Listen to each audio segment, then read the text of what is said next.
Почнувајќи од задутре, сите поголеми маркети, аптеки, салони за бела техника, мебел и пекари, како и објекти за продажба на градежни материјали, ќе мораат да ја почитуваат законската обврска за објавување на цените на производите.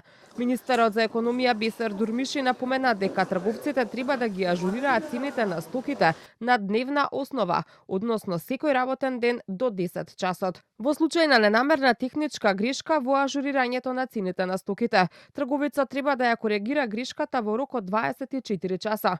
Во случај на непочитување на законската обврска, ќе следуваат казни и до 10.000 евра.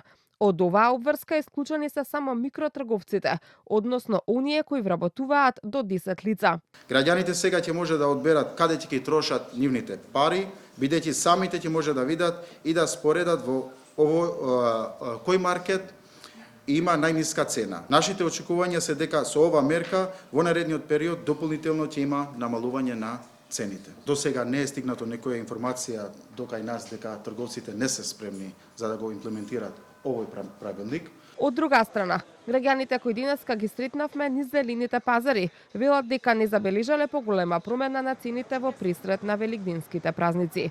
Пазарџиите пак се жалат, велат пазарот никогаш не бил толку празен. Ги повикуваат надлежните да ги регулираат цените при увозот на производите, како и на пазарите за трговија на големо. На што најмногу забележувате разлика во цените?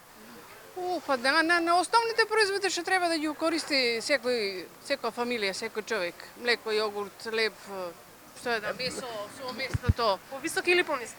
Повисоки. Нема пониски, само повисоки. Не сум приметила промена. Нема некоја драстична промена. Народот сакам не ќе мора да купува. За да се поминат и празниците. Па не знам, касапница, бајли.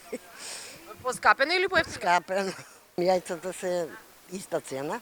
Не ме интересира, него гледам да земам нешто. Ако е убаво, ако ми се допаѓа спрема джеп. Значи, не ги пратам баш на цените. Па на некои производи да, меѓутоа на некои си стојат како што се. Владата на предлог на Министерството за економија и труд на почетокот на годината донесе одлука за ограничување на бруто профитната маржа на 102 групи на основни прехранбени производи, како и одлука за утврдување на највисоки цени на 8 групи на основни прехранбени производи. Овие одлуки стапија на сила на 20 февруари и ќе важат до 30 април 2025 година.